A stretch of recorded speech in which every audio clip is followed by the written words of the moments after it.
Hi everyone, welcome to EX-HALE Online with Poivy. It's a very beautiful day on the 20th of August 2025, and it's a special day for me because today my first daughter adds an extra year. So this is a special shout out to you, Jasmine Paul. Happy birthday, sweetheart. I am super proud of the woman you are becoming, and it is my prayer that you will continue to grow and become a voice to this generation and a woman that will change the narratives in her time and make sure that this generation comes to the knowledge of Christ. So this is mommy telling you she loves you and she's proud of you. So happy birthday once again from me and every member of the EX-HALE family team. So that just needed to be done and out of the way. So welcome to EX-HALE once again. And if you've been following, we've been talking about break the pattern, and we started talking about breaking unhealthy sexual patterns. And on Sunday I was talking about causes and understanding where some of these patterns begin. And we talked about, childhood.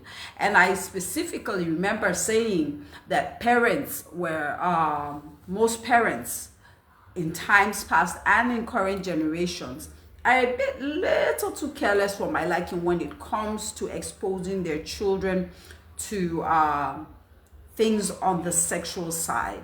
And we have so many children today who are becoming victims of sexual behaviors or victims of sexual patterns that they didn't really plan for, but because it is something that has been with them right from childhood.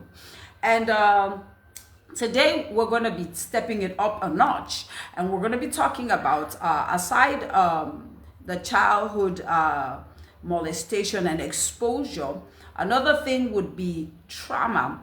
A lot of people do not understand that abandonment issues for children, childhood traumas, are things that go like way back for children. And we have so many children today who, by the way, just are victims of either negligent parents or parents who were too busy, or parents who entrusted them in the care of others. And so most of these children, there was this this craving for attention, this craving for affection, this craving for a bond with their parents. And because it was absent, as they grow up, that quest is sought after through through unhealthy sexual patterns, as it were. One of the things that I would like to draw to our attention today in specific is not just about abandonment issues and how they tend to affect our children. One of the things that I would really love for us to understand is that there are certain things that happen to children, right? These children are more or less victims of things that we ourselves have created for them. Not because we planned to, but because unfortunately most of these children became victims of circumstances. And I am trying to cause this awareness in parents, that parents will begin to understand that, look, beyond what you see as a child's behavior at home, some children are a bit withdrawn, some children are a bit mischievous, extremely naughty, and you are wondering, where is this coming from? Now, often children, I know I was doing it when I was a kid, sometimes when you crave that parental affection, when you crave that parental attention, when you crave that parental bond, and you find yourself far from it, oftentimes you find yourself creating some form of distraction or disturbance to attract that attention. And most of the time, the attraction is never on the positive side. You find children doing the weirdest things, throwing tantrums, breaking things. I mean, anything just to get that, leave what you're doing and focus on me, no matter how angry you're going to be, but just focus on me. And this attention kind of grows up with some of us, and we find ourselves doing certain things and repeating some certain habits. Even when it's hurting us, we find ourselves repeating them over and over. Even when we have told ourselves, you know what, I am not going to do this again. The next guy I meet, no, I'm not going to have sex with him. I'm going to stick to the rule book. But because you are afraid to lose that affection when that demand starts setting in, and he starts telling you, oh, if you love me, you will show me. If you're not going to do this, somebody else will, and you feel like, oh God, I don't want to lose this person. So you give in, right? You give in to that person and you throw yourself out there, and you find yourself doing it all over again. Even at the end of the day, when you come back and you keep telling yourself, oh God, how did I get here? And if you're one of those who have kept on telling themselves every now and then, how did I end up here again? Then today's show is for you. Now, one of the greatest psychologists that I have great respect for, Sigmund Freud, made a statement, and I'm going to read that statement for you. He says, this is what he said. Now, that most of what we do is driven by hidden and unconscious desires. Most of what we do are driven by hidden and unconscious desires.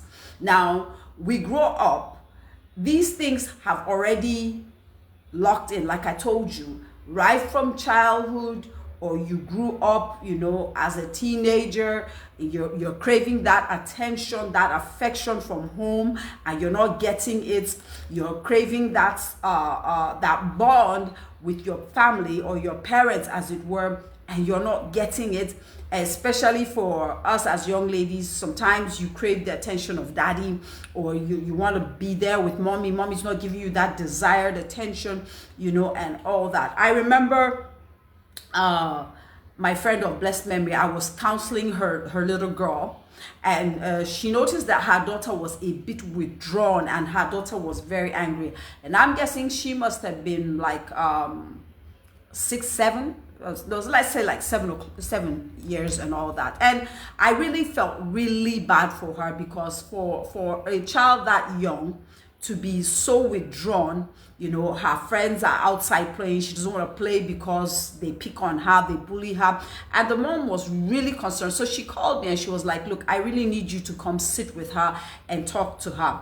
And I refer to her, I call her my bestie. I mean, she's 6, 7, but we get along very well. So I sat with her and I'm asking her questions. So the first question I asked her is, are you okay? And she tells me, yes, I'm fine. And I told her, I said, I need you to look me in my eyes. I need you to tell me, are you okay? And the little girl looked at me. She said, she's fine. And then I now started talking, and I asked her one sentence, me out of my wits, because most times when you ask a little child of that age that kind of question, they begin to throw, oh, I want to be a doctor, I want to do it. And the first thing this young lady told me was, I want to be a mother. I was really thrown back, because I'm like, at your age, why are you thinking of being a mother at 6, 7? You understand? It didn't really make sense to me. But she said something that caught my attention. She said she wants to be a mother so that she can give birth to her daughter and be very close to her daughter and make her daughter her best friend. That hit me like a bomb, because I now understood what this little girl was trying to say. All she was trying to let me know was, you know what? I am desiring mommy's attention. I want to be mommy's best friend, but I am not getting it. You understand? And so she goes outside and other girls are picking on her and doing stuff, but the real person she wants to be close to is the mom. And she started talking. And at that point, I let her be, because she had hit the nail of her problem. So like a little innocent child, she just began free flowing. You know, she started talking and she was telling me about this girl in school who used to tease her, and then the people in the neighborhood, they used to tease her. And she started talking, and I could see the pain and the anguish of this little child coming out. Now, when I allowed her to exhaust everything, I started talking to her and trying to make her understand that, look, it's not that mommy doesn't want. Mommy is your closest friend, and this and that and that. And then I started making her understand certain things. I made her understand that she was not the problem, that is the bullies outside, the classmates, the people in the neighborhood, they were the problems. She's not the problem. She is a very beautiful, bright, very intelligent young girl, and she truly is. You know, so I spent time and I started talking to the mother, and I started opening the eyes of the mother to make her understand, this is the cry of your child's heart. This is what's making her withdrawn. This is what's making her quiet. This is what's making her become, you know, in her shell and, you know, not speaking out, not being able to even stand up for herself outside when people bully her, because there is something on the inside of her that is missing, and that relationship with you is what she craves, and that relationship with you is what she desires. And unfortunately for the poor child, her dad does not work, is a paramilitary, so he's never around, you know. So the absence of both parents, even though mom was around, but that bond, that relationship was something that was already missing. And so the child was already thinking. She's not thinking like your average child, wanting to be a doctor, wanting to be a nurse, a lawyer. She wants to be a mother so that she could fix whatever it is that she sees wrong in her life. And for a little child to think that deep, it's a very, very serious thing for me. So how often do you sit with your children, not only to just scold them or to insist on grades and all that? How often do you sit down to understand their minds? What's going on with them? What is that thing that is let me say it in the Nigerian way, what is doing them on the inside of them? Because if you don't have any idea what's going on in the mind of your child, what's going on in the heart of your child, the pain that they are gathering and they're harboring, you're raising up a child that eventually is going to seek for it outside. And the moment that child finds validation outside, that child is going to find themselves expressing themselves sexually, because anything you tell me right now to make me feel loved, to make me feel special, to make me feel like I have this bond with you, I'm going to give myself to you.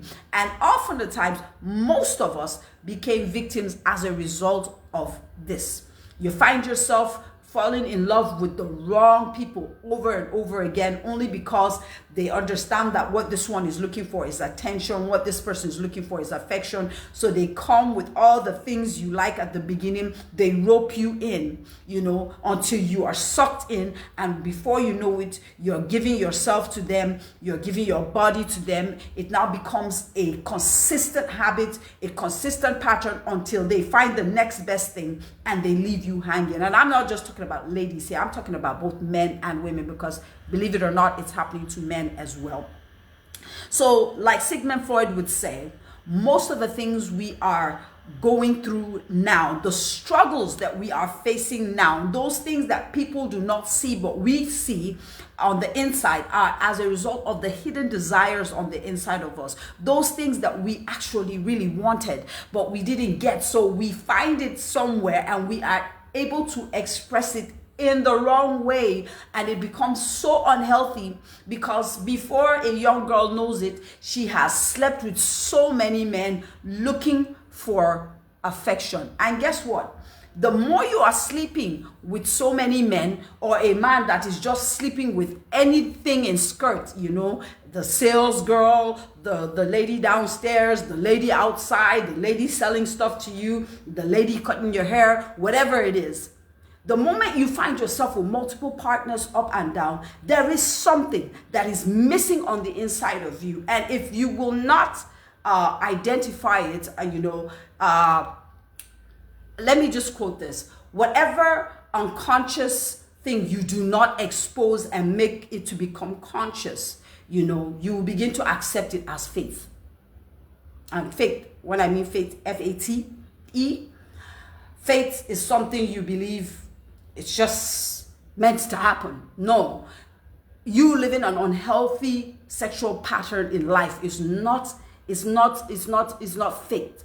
It's not something you were designed for. It's not something you were created for. Remember, I told you from day one that sex is a beautiful thing, but it's created specifically for marital couples, for people who are engaged in marital relationship. But why we abuse it today is because we have a lot of people who are struggling with self-validation. They are looking for validation anywhere they can get it. So the moment somebody is validating you and making you feel special, making you feel like you are the bomb, you are the ultimate, without you this world does not tick, you just throw yourself at that person sexually because you feel that that's the only way you can find or appreciate that person, by giving your body, by giving what you are supposed to be holding sacred. And most of us, myself inclusive, have found ourselves victim of this at some point in time in our lives, some most often than not.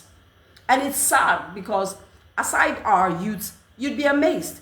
Even marital couples are going through that kind of struggle. You would think, I already have a partner, but most of them, the validation they seek, you know, after they have been a year or two with their spouses, they no longer see it. They no longer see the value in that person because that person is no longer validating them. That person is no longer giving them the attention, the affection they used to get when they started dating or when they started courting. And now because they are married, and more so for some couples because children are involved, you take out that childhood anger, that childhood trauma comes out every now and then because there is a part of you that still has the resentment for so many things that you went through as a child in terms of either negligence or you know, lack of affection or lack of attention from your parents. And so we grow up with it and we take it into the marriage, and now the marriage is there.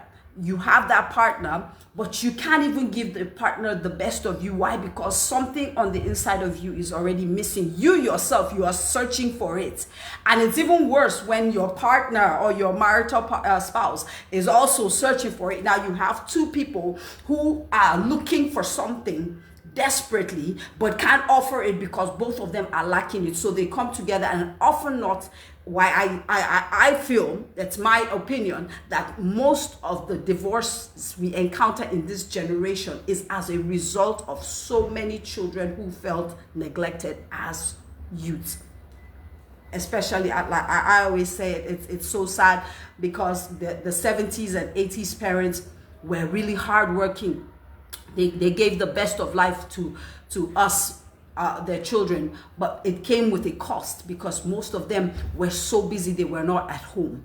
Now some of them had to work, either, you know, work and go to, like my parents, they were working and schooling at the same time, and here we are. So most of us have to grow up either and become either street smart, you know, or take the little lessons that we were being thrown at every now and then to help ourselves to grow. But nevertheless, for someone like me, that there were those things that were missing. There were those things that you could crave. And then of course, for someone like me who had already experienced molestation, as I'm sure most of the parents in my time experienced, either through uncles, aunts, like I said, best friends, elder brother or brother, neighbor's best friend, or one, you know, classmate or senior classmate, or somebody introduced them to sex. It's molestation because the child was innocent. The child really didn't know what you were putting them up to. But you see, we grew up with that pain, with that anger, with that frustration of not feeling loved, not feeling valued, not feeling validated, no one to pat you on that back every now and then when you did something phenomenal.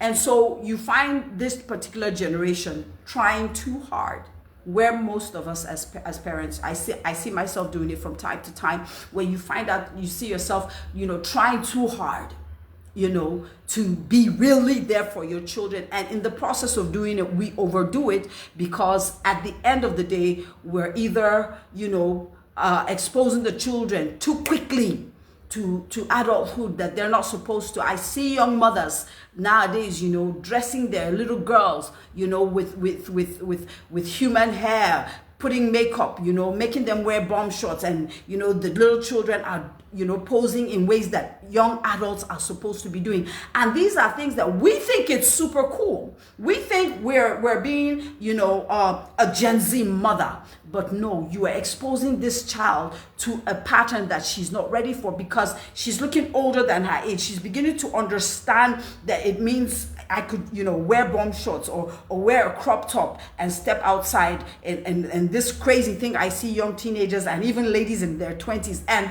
funny enough, even married women, where you're wearing tights or leggings, with it. When I was growing up, I saw it was trending back then. I used to see my mom, they would wear things like leggings, but it came with a very long shirt or a long t-shirt that was almost knee high, or but now we see ladies wearing it with crop top, and all their bum is outside, or crop tops, or not wearing bra, and you're doing it. I have nothing against the young lady who had an issue on the airline and all that, but one of the loudest cries I keep hearing everybody, oh, I wish she was wearing a bra, I wish she was wearing a bra. And to be honest with you, I really wish she was too, because it would have saved a lot of things that we saw. But I see it so many times. I mean, I've flown on the airlines, I see young ladies get up, they're wearing bomb shorts, crop tops with no bra, or you're passing on the street, you're seeing it. What do you think you're doing?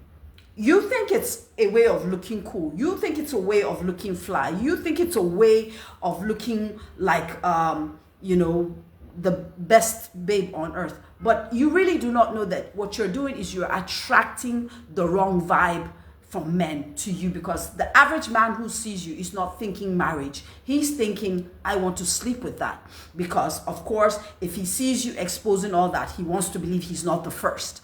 So he's going to come, cut his share, walk away, so that the next person too can come and it becomes your unhealthy pattern, because you keep finding yourself in different beds at different times. And the same thing with the men. We have guys now who, it's a trend, they're not, I mean, it's so sad. I see things, not just on social media, I see it every day. You go out, and you see young girls, standing by the street corners, and young boys are picking them up. They've already started paying for sex, sleeping with this, sleeping with that. And I keep asking, why is it on an increase in this generation? Why is it so loud in this generation? And I think that from my perspective, a lot of youths are crying and are shouting for family love, for parental love, for most of us, because you think you are giving your children so much. Oh, I don't want my child to suffer what I suffered. So take a phone, take an iPad, and they're so busy, you don't know what they're looking at, and then you go about your normal business at work. You leave these children vulnerable. Now they've grown up. There's that emptiness that they feel. You're not there to guide them. You're not there to instruct them. You're not there to even speak to them and make them understand how valuable they are. And so they go through social media. They find validation in social media. Somebody, a stranger, is chatting them and is telling them how good they look, how dope they look. Before you know it, they're arranging where to meet. And it's so sad that young teenagers are already falling victims of that, because of parents who are so negligent. And I blame this generation of parents, because even the married couples are doing it. Like I said, gone are the days where marriage was such a sacred thing, but now you have marital couples sleeping with each other. I mean, when I mean sleeping with each other, I mean a married man going to look for another married woman and sleeping with her. And you're wondering, what is that trend? What is that thing that is going on? And so it's like a spillover. And unfortunately, most of us, myself inclusive, have been victims of this at some point in time in our lives. It's a cry of my heart recently, because I had to sit down and really do a self search and a self soul search for myself. What is it that I really wanted out of life and everything. And apart from all of us over spiritualizing things, and claiming everybody on social media, is a righteous person. Everybody is living a godly life. But there are secret things that people do not know. Remember, there's a struggle that you are struggling with. A struggle, maybe you've been, like I said, you have been looking for validation, and everybody sees you out there. You are together. You're bringing out phenomenal results in your work, in your career, in your business, in your ministry, whatever it is you're doing. But then in the closet, there is a struggle you are struggling with when it comes to that area. And I remember one point in time in my life, when I had to, when I had recently broken up with my ex, and there was that loneliness that started creeping in at some point. And that's one of the causes of unhealthy sexual patterns, and I will get to that soon. Where you begin to feel lonely, and nobody is there to talk to, no companion, nothing. And so a part of you begins to crave and begins to have that desire. Do not forget, especially if you're an adult, you've already been in a relationship that has already engaged itself into the sexual pattern, or you were married before, you find yourself divorced now, or you found your spouse is gone, passed on, and you're alone. And then that loneliness kind of kicks in, and all you're craving for is that one person. And then someone comes and begins to try to fill that void, and before you know it, you are in that loop all over again. You find yourself, and you wake up, and I hear people say this often, oh my God, how did I get here? Oh my God, how did this happen? But what is the issue? You can't get out of it. The reason why most of them find it difficult, or most of us found it difficult to get out of that loop and that circle, is because we found ourselves over and over, in that place of struggle that we refuse to bring out and make it open. Because remember, if your problem is out in the open, if you have made yourself accountable to someone that, look, this is what I am going through, this is my struggle, it becomes easier for you to fall for you not to fall a victim of that loop. It makes it easier for you to start the process of breaking that circle. But unfortunately, most of us hide these things. And these hidden secrets, these hidden intimacies are the reasons why we get stuck where we are. We find ourselves finding it difficult to come out of, because, the Bible would say, stolen bread or so long as it's sweet, right? But alas, that's the part of the scripture that people do not like hearing. Alas, its sting is like that of a scorpion, because it's very painful when it comes back. The consequences of unhealthy sexual patterns, like I always say, if it's pregnancy, it's the least of the problem. There's so many other things that come with unwanted sexual, unhealthy sexual patterns. And as we progress, we will be talking about it. But like I said, until you make the unconscious conscious, until you make that pattern very, very aware to yourself, because most of us live in denial that it's not a problem. You're sleeping around, and to you it's not a problem. You're jumping from one bed to another, and like somebody once said, after all, I'm single. I can do what I want. I can sleep with anyone I want. I can be with anyone I want. Yes, you can. But do you know the effect of what you're doing? You lose yourself every time you do it, because no matter how many people you sleep with, when you get back into your room, when you're behind those closed doors, you yourself know. I've been there before, when you tell yourself, why was I with this person? I'm bigger than this person. I am better than this person. Why am I allowing myself to be roped into this? And until you allow this unconscious thing that you're doing, that inner you that is telling yourself that you need validation from parents, these are not your parents. This is not mommy. This is not dad. That man is not mommy. That woman is not daddy. You will not get that validation that you craved for as a child in a human being, right? So the earlier we wake up to this reality, the better for us. So I will leave it at this statement again. Until you make the unconscious conscious, you will direct, it will direct your life, and you will call it fate. You will make it feel like that's your reality. That's how your life is supposed to be. That's not how you're supposed to be. Whatever was missing as a childhood, let it go. You can't get it back now. But what you can do is hope for a better tomorrow today by fixing it, letting go of your past, and focus on your present. And I'm going to stop there. And I want to appreciate following people. Thank you, Mr. Kozoba. He says happy birthday to her. I guess he's talking about Jasmine. Many more years and blessings. Thank you as well. Thank you to my brother and friend in Lakuro. He says, for real, applauded. I appreciate you. Thank you so much. And I give you my condolences again over the loss of your father. He also says amen to all her prayers and secret wishes. Thank you so much. Happy birthday to your daughter. I appreciate you. Thank you for that. Thank you, Jason Barisita, for watching. And thank you to Philip Hampson as well. I appreciate you guys.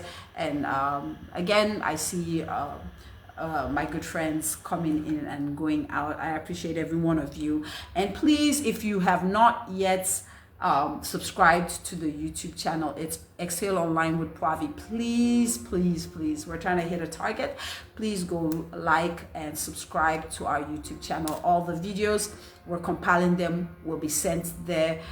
Already we have a few videos there, so please, you will do well to not only just like, subscribe, invite others to like and subscribe as well. And if you're following me on Facebook, please, and this was a blessing to you, please share, like, share, and drop your comments. Let me know what you think. Your feedbacks are always so motivating for me, and I really want to appreciate those of you who have done so. I mean, the one we had on Sunday was phenomenal. I had a lot of feedbacks. Thank you so much to every one of you. I want to tell you that there is no EX-HALE Online with Pravi without you. So thank you for spending your time, your data, and giving me the best of your attention. I want you to know I love you, I appreciate you, and I will be back again on Sunday with EX-HALE Online with Pravi.